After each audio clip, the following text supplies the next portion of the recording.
போட்ட டிஃபன் சாம்பார் எப்படி செய்கிறதுன்னு பார்க்கலாம்.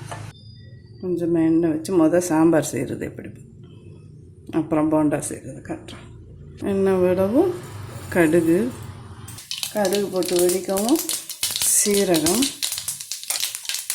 2 மிளகாய் வத்தல் சின்னதாக கிள்ளி போட்டிருக்கேன். கருவேப்பிலை, பொடியாக நறுக்கணும் பூண்டு, பொடியாக நறுக்கணும் இஞ்சி, கீறி வச்ச பச்சை மிளகாய் போட்டு இதை வதக்கணும். எல்லாம் எண்ணெயில் பொரிஞ்ச பிறகு ஒரு பெரிய வெங்காயத்தை பொடியாக வெட்டி போட்டுருக்கோம். சின்ன வெங்காயம் போடலாம், அதுவும் டேஸ்ட் நல்லாயிருக்கும். வெங்காயம் வதங்கிறதுக்கு கொஞ்சம் உப்பு, மஞ்சத்தூள் கொஞ்சம் போட்டு நல்லா வதக்கணும்.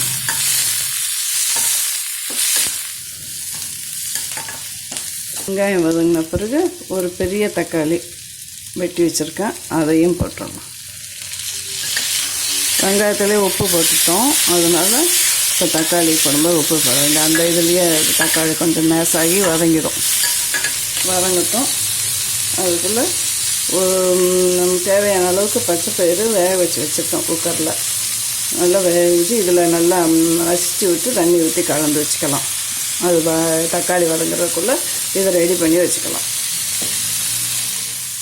பருப்பில் நல்லா தண்ணி ஊற்றி கலந்து அப்படியே கெட்டியாக ஊற்றிட்டு அப்புறம் கலந்து விட்டோம்னா அது அங்கங்கே கெட்டி ஆகிடும். அதனால் நம்ம முதையே வேக வச்ச பருப்பில் தண்ணி ஊற்றி நல்லா கலந்து வச்சுக்கணும். எவ்வளோ தண்ணியெலாம் ஊற்றலாம். இந்த குழம்பு கொஞ்சம் தண்ணியாக இருந்தால் தான் போண்டா போட்ட பிறகு உரிகிறதுக்கும் அதுக்கும் சரியாக இருக்கும். அதனால் தண்ணி ஊற்றுறதுக்கு பயப்படுவோம். நல்லா இந்த அளவுக்கு கரைச்சி வச்சுட்டு அப்புறம் குழம்புக்கு தேவையான தண்ணி அப்புறம் ஊற்றிக்கலாம். நல்லா இந்த அளவுக்கு வதங்கினா போதும், ரொம்ப வதங்க வேண்டிய அவசியம் இல்லை. கொஞ்சமாக சாம்பார் தூள், சும்மா இதில் பச்சை மிளகாய் காரம் போட்டிருக்கோம், மிளகாவும் கிள்ளி போட்டிருக்கோம். அதனால ஒரு பேருக்கு சும்மா இந்த சின்ன ஸ்பூன் தான் இது, அதுக்கு இந்த அளவுக்கு மட்டும்தான். அதுலேயே ஒரு அரை ஸ்பூன் அளவுக்கு தான் சாம்பார் பொடி போட்டிருக்கேன், அந்த வாசனைக்காக, சாம்பார் வாசனைக்காக. பச்சை மிளகாய் கூட போட்டு பொடி போடாமையும் போடலாம். வதங்கவும் இந்த கரைச்சி வச்ச பருப்பு தண்ணி கலந்து விட்டு பார்த்துட்டு அப்புறம் தேவையான அளவு தண்ணி ஊற்றிக்கலாம். இப்போ இந்த சாம்பாருக்கு தேவையான உப்பு. சாம்பார் நல்லா கொதிச்சிருச்சு. இப்போ இதில் கொத்தமல்லி தழை தூவிட்டு இறக்கி வச்சிட வேண்டியதுதான். இந்த அளவு தண்ணியாக இருந்தால் தான் நம்ம போண்டா போட்டு ஊறி சாப்பிட்றதுக்கு சரியாக இருக்கும். இதை இறக்கி வச்சுட்டு போண்டா போடுறது பார்க்கலாம். எண்ணெய் காஞ்சிக்கிட்டு இருக்கிறதுக்குள்ளேயே நம்ம போண்டாவை கலந்து வச்சிடலாம். உளுந்து மாவு இந்த அளவுக்கு வெறும் உளுந்து மட்டும் ஊற வச்சு 1 மணி நேரம் ஊற வச்சு கெட்டியாக இந்த மாதிரி கெட்டியாக அரைச்சி வச்சுக்கணும். கெட்டியாக அரைச்சி வச்சுக்கணும். போண்டா தான் போட போகிறோம், இருந்தாலும் கெட்டியாக அரைச்சி வச்சுக்கணும். எண்ணெய் குடிக்கும். அதில் சீரகம் 1/4 ஸ்பூன்,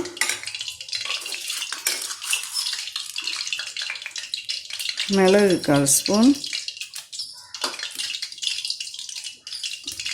பெருங்காயம் கொஞ்சம், பொடியாக வெட்டிய பச்சை மிளகாய், கருவேப்பிலை, கொத்தமல்லி, பொடியாக வெட்ட தேங்காய் பால், தேவையான உப்பு இப்போ தான் போடணும். அரைக்கிறப்ப போடக்கூடாது, அது நீர்த்துக்கிட்டே இருக்கும். அதனால் கவனமாக இப்போ தான் போடணும். உப்பு போட்டு அரைச்சி வச்சிட்டோம்னா அது அப்படியே தண்ணி விட்டுக்கிட்டே இருக்கும்.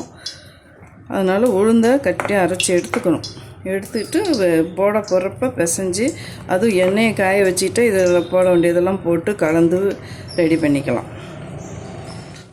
எண்ணெய் நல்லா காஞ்சிடுச்சு. இப்போ போட ஆரம்பிக்கலாம். இந்த மாவில் லேசாக கையில் தண்ணியை தொட்டுக்கிட்டு சின்ன போண்டாவாக போட்டு எடுக்கலாம். ஏன்னா சாம்பாரில் தான் ஊற வைக்க போகிறோம். ரொம்ப பெருசாக போட வேணாம், சின்னதாக இருந்தால் நல்லாயிருக்கும். ஊறி போட்டோடனே கரண்டி போடாமல் கொஞ்ச நேரம் இப்படி கொஞ்ச நேரம் அதை வேக விட்டு அப்புறம் தான் இதை கலந்து விடணும். அப்படி உடச்சி விட்டுக்கலாம். எல்லாம் ஒன்று சேர்ந்துருந்தாலும் அப்படி உடச்சி விட்டு தனித்தனியாக வேகும். இப்போ நல்லா கலந்து விடலாம்.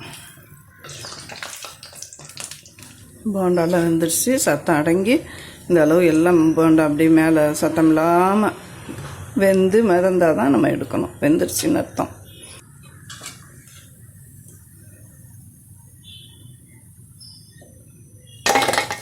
உளுத்தம்பருப்பு போண்டா ரெடி.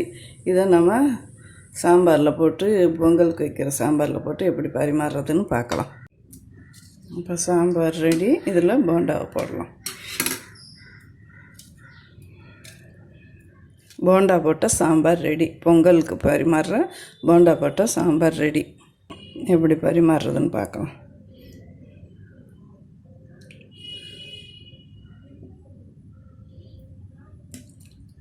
போண்டா சாம்பார் ரெடி.